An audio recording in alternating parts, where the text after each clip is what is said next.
قریش کی سختیاں اور حالات جب ناقابل برداشت ہو گئے تو آپ نے اپنے اصحاب سے فرمایا، حبشہ کا بادشاہ اسہمہ نجاشی ایک انصاف پسند حکمران ہے اور اس کے ملک میں کسی پر ظلم نہیں ہوتا، لہذا تم حبشہ کی طرف ہجرت کر جاؤ۔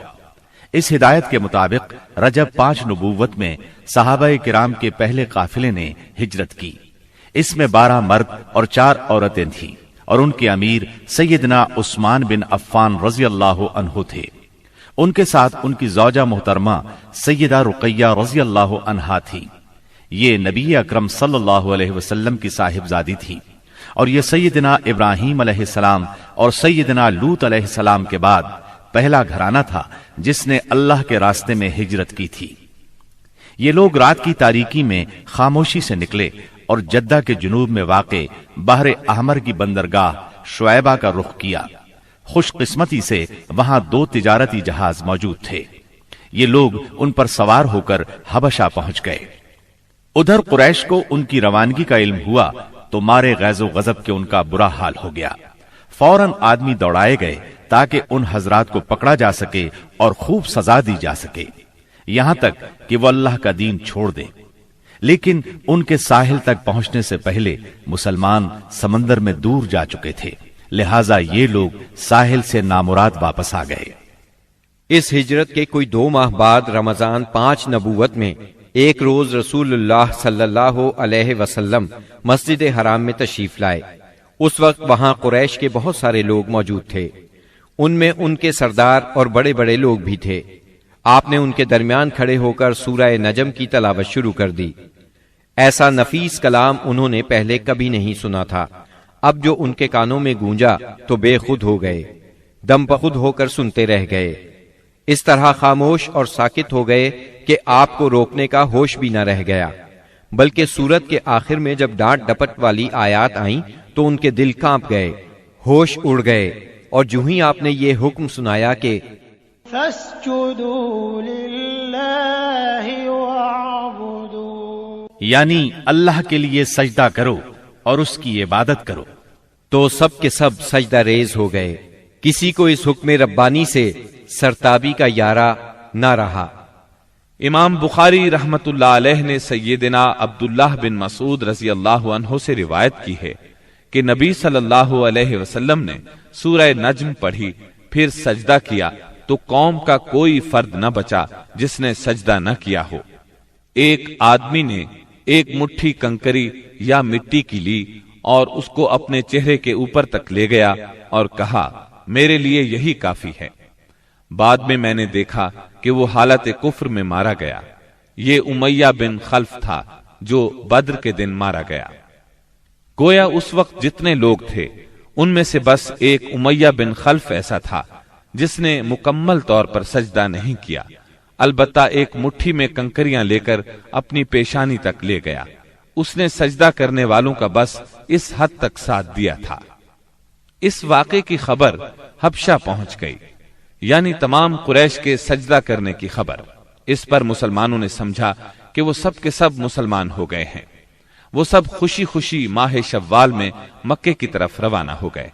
لیکن جب مکے کے اس قدر قریب پہنچ گئے کہ ایک دن سے بھی کم وقت کی مسافت باقی رہ گئی، تب انہیں اصل بات کا پتہ چلا۔ اس پر کچھ لوگ تو وہیں سے واپس حبشہ چلے گئے اور کچھ چھپ چھپا کر یا کسی کی پناہ لے کر مکہ آ گئے۔ اس کے بعد مسلمانوں پر قریش کی سختیاں اور زیادہ بڑھ گئیں، کیونکہ ایک طرف تو انہوں نے بے خودی میں مسلمانوں کے ساتھ سجدہ کر دیا تھا، اس کا انہیں بہت پچھتاوا تھا۔ دوسری طرف مسلمانوں کے ساتھ نجاشی بہت اچھا سلوک کر رہا تھا، اس کی انہیں جلن اور کڑھن تھی۔ اس لیے رسول اللہ صلی اللہ علیہ وسلم نے فرمایا، تم لوگ دوبارہ حبشہ ہجرت کر جاؤ۔ چنانچہ اس مرتبہ 82 یا 83 مرد اور 18 یا 19 عورتوں نے ہجرت کی، اور ظاہر ہے یہ ہجرت پہلی ہجرت کی نسبت زیادہ مشکل تھی، کیونکہ اب قریش چوکنے تھے، مسلمانوں کی نقل و حرکت پر ان کی نظر تھی۔ یہ اور بات ہے کہ مسلمان ان سے زیادہ چوکنے، با حکمت اور ٹھوس قدم اٹھانے والے ثابت ہوئے، اور ان کی تمام تر پکڑ دھکڑ کے باوجود حبشہ کی طرف نکلنے میں کامیاب ہو گئے۔ इस हिजरत से कुरैश के घर घर में कोहराम मच गया, क्योंकि कुरैश के बड़े छोटे खानदानों में से कोई ऐसा नहीं था जिसके चश्मो चराग इन मुहाजिरीन में शामिल न हो। किसी का बेटा गया था तो किसी का दामाद, किसी की बेटी गई थी तो किसी का भाई और किसी की बहन। अबू जहल के भाई सलमा बिन हशाम, उसके चचाजाद 2 भाई, उसकी चचाजाद बहन उम्मे सलमा, अबू सुफियान की बेटी उम्मे हबीबा, उतबा के बेटे और हिंद जिगरखोर के सगे भाई अबू हुजैफा, सुहैल बिन अम्र की बेटी सहला, उस्मान बिन अफ्फान, उनकी अहलिया रुकैया बिनते रसूलुल्लाह सल्लल्लाहु अलैहि वसल्लम, Zubair bin Awwam, Musab bin Umair, Abdurrahman bin Auf, Abu Salama Makhzumi, Usman bin Mazoon, Jafar bin Abi Talib और उनकी जौजा अस्मा बिनते उमैस रज़ियल्लाहु अन्हुम वगैरह। इस तरह करीब करीब तमाम सरदारान कुरैश और मशहूर दुश्मनान इस्लाम के जिगरगोशे दीन की खातिर घर बार छोड़कर निकल खड़े हुए थे। इसलिए कोई घराना ऐसा न था जो इस वाक़े से मुतासिर न हुआ हो। कुरैश पर यह बात बहुत गिरां गुजरी कि मुसलमान उनसे बचकर एक ऐसी जगह जा पहुंचे हैं जहां उनकी जान और माल को कोई खतरा नहीं है। चुनाचे उन्होंने इन हजरात की वापसी का मंसूबा तैयार किया।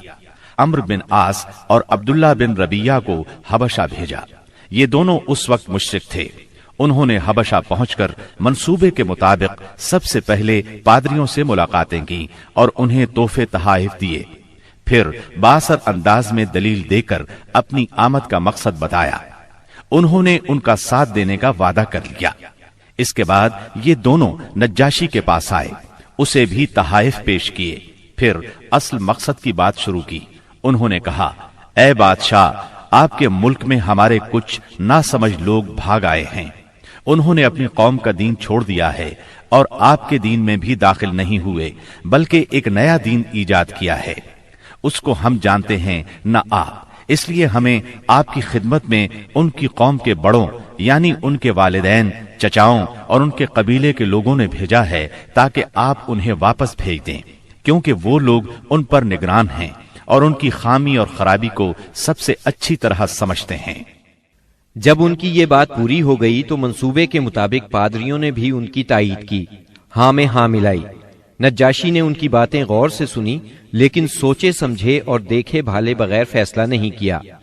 उसने सोचा दूसरे फरीक की भी बात सुनी जाए कि वो क्या कहते हैं, तभी हक वाज़ेह हो सकेगा। चुनाचे उसने मुसलमानों को बुला लिया और उनसे पूछा, ये कैसा दीन है जिसकी वजह से तुम लोग अपनी कौम से अलग हो गए हो, लेकिन न मेरे दीन में दाखिल होते हो और ना उन मिल्लतों ही में से किसी के दीन में दाखिल हुए हो।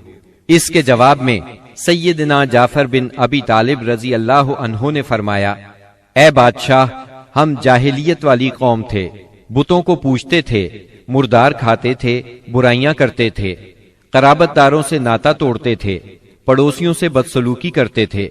हम में जो ताकतवर होता था वो हमारे कमजोर को खा जाता था। हम इस हालत में थे कि अल्लाह ताला ने हम ही में से एक रसूल भेजा। हम पहले से उसके आली नसब, सच्चाई, अमानत और पाक दामनी को अच्छी तरह जानते थे।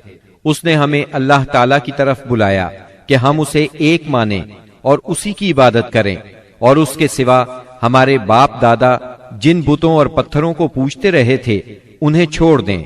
उसने हमें सच बोलने, अमानत अदा करने, कराबत जोड़ने, पड़ोसी से अच्छा सलूक करने, हरामकारी और खून रेजी से बाज रहने का हुक्म दिया।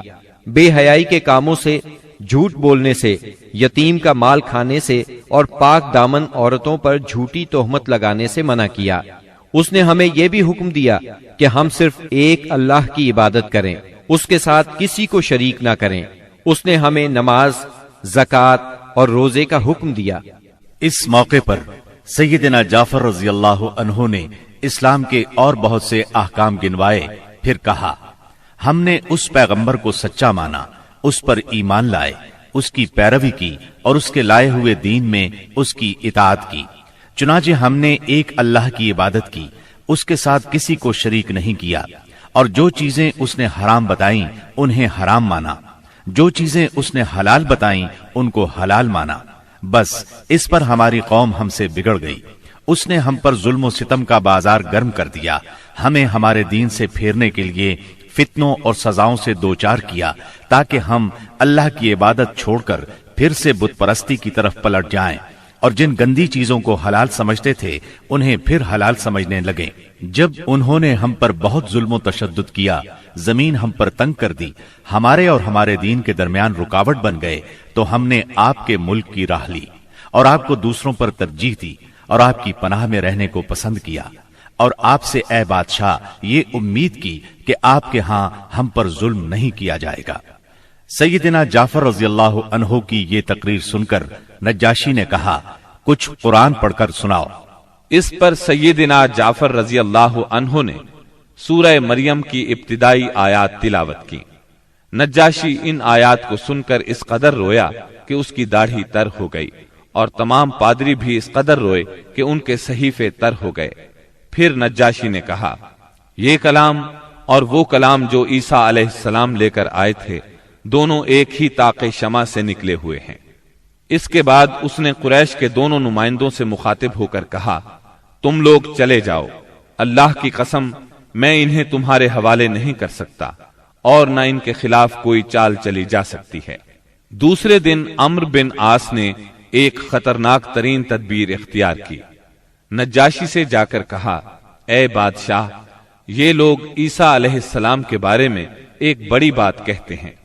इस पर नज्जाशी ने फिर मुसलमानों को बुलवाया और सैयदना ईसा अलैहिस्सलाम के बारे में सवाल किया। सैयदना जाफर रज़ियल्लाहु अन्हु ने फरमाया, हम उनके बारे में वही बात कहते हैं जो नबी सल्लल्लाहु अलैहि वसल्लम लेकर आए हैं, यानी वो अल्लाह के बंदे हैं, उसके रसूल, उसकी रूह और उसका वो कलिमा है जिसे अल्लाह ने कंवारी पाक दामन मरियम अलैहिस्सलाम की तरफ इल्का किया था। इस पर नज्जाशी ने जमीन से तिनका उठाया और कहा, अल्लाह की कसम, जो कुछ तुमने कहा है इससे ईसा अलैहिस्सलाम इस तिनके के बराबर भी बढ़कर नहीं थे। चुनाचे तुम लोग मेरे मुल्क में अमन और चैन से रहो। जो तुम्हें गाली देगा उस पर तावान लगाया जाएगा। मुझे सोने का पहाड़ मिले तो भी मैं गवारा नहीं करूंगा कि तुम में से किसी को सताया जाए। इसके बाद उसने हुक्म दिया कि कुरैश के नुमाइंदों को उनके तोहफे वापस कर दिए जाएं। चुनाचे ये दोनों साहिबान मुंह लटकाए वापस मक्का लौट आए और मुसलमानों ने वहां अच्छे दियार में अच्छे हमसाये के साथ कयाम किया।